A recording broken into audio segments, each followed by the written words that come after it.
ஒரு காலத்தில் ராமு என்ற விசுவாசமான நாய் மற்றும் அவரது அன்பான உரிமையாளர் மாயா இருந்தனர்.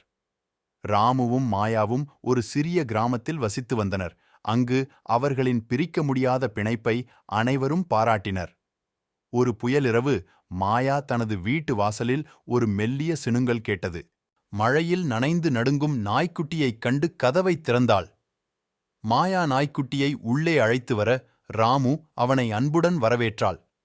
மாயா நாய்க்குட்டியை வளர்க்க முடிவு செய்து அதற்கு லக்கி என்று பெயரிட்டார். நாட்கள் மாதங்களாக மாறியது. லக்கி ராமுவின் வழிகாட்டுதலின் கீழ் வளர்ந்தார். ஒருநாள் மாயா நோய்வாய்ப்பட்டாள். படுக்கையை விட்டு வெளியேற முடியவில்லை. ராமுவும் லக்கியும் அவள் பக்கத்தில் அமர்ந்து ஆறுதலையும் தோழமையையும் அளித்தனர். மாயா மீண்டு வர ராமுவின் ஆழத்தையும் லக்கியின் விசுவாசத்தையும் அன்பையும் உணர்ந்தாள்.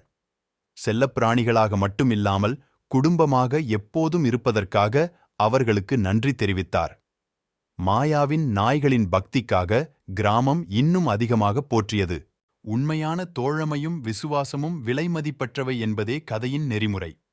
அது நல்ல நேரமாக இருந்தாலும் சரி, கெட்ட நேரமாக இருந்தாலும் சரி, அன்புடனும் விசுவாசத்துடனும் நம்முடன் நிற்பவர்கள் நமது நன்றிக்கும் அக்கறைக்கும் உரியவர்கள்.